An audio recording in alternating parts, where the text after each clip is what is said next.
সীতামা অঙ্গে জড়াইয়া সেই দুঃখিনী মায়ের মতো দুঃখিনী আর কেউ কি আছে গো? সীতামা দুবার হয়েছিল বনবাসী। আপনারা সবাই জানেন সীতামা আমার সতীত্ব প্রমাণ করতে দুবার অগ্নি পরীক্ষা দিয়েছিল। অবশেষে সীতামা কি করলেন? শত কষ্ট দুঃখ বিরহ বেদনা বুকে নিয়ে সীতামা আমার পাতালে প্রবেশ করলেন। তো মায়ের জীবনে কত দুঃখ, সে দুঃখ আমরা বলে শেষ করতে পারবো না। সেই দুঃখিনী মায়ের কাছে এসেছে ক্ষুধার্ত পিতা সেবা চাই। তা মায়ের কাছে তো কিছুই নাই, কি আর দেবে? তাই বলছে, পিতা আমি এতই দুঃখিনী, আমার কাছে সেবা দেওয়ার মতো কিছুই নাই। জানেন পিতা, আমার কাছে যখন ছিল আমি তখন দিয়েছিলাম, কিন্তু আজ আমি নিঃস্ব হয়ে গেছি পিতা। পিতা গো, আজ আমি ভিখারিনী হয়ে গেছি। পিতা গো, আমি যখন অযোধ্যায় ছিলাম,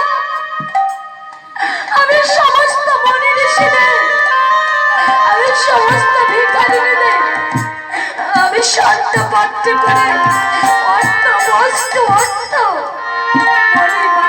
দান করেছিলাম। কিন্তু পিতা আজ আমার দুর্ভাগ্য, ক্ষুধার্ত পিতাকে দেওয়ার মতো আমার কাছে কিছুই নাই পিতা। আছে শুধু আমার এই অঙ্গপানে চেয়ে দেখুন পিতা, এই অযোধ্যার দুটি স্বপ্ন, এই হস্তের সাক্ষ্য শীতের সিঁদুর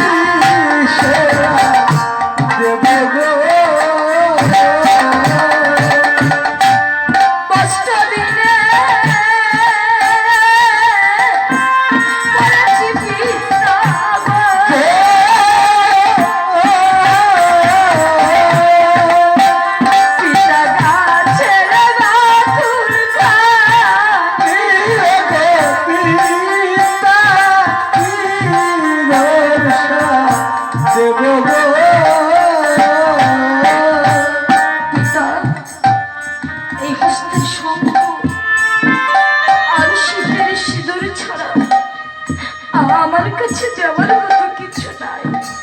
যে দেখুন এই কুঠির মাঝে, এই কুঠিরে একটা গাছের ফল পর্যন্ত নাই পিতা।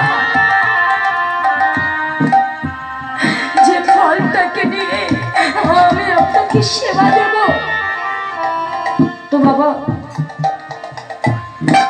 এই ভাগ্যের লিখনকে কেউ কোনোদিন খণ্ডাতে পারে না। তো জানেন আজ যে রাজা আছে,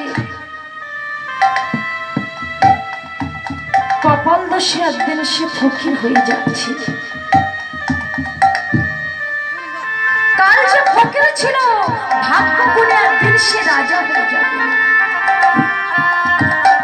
চিরদিন কাহার সমান যায় না।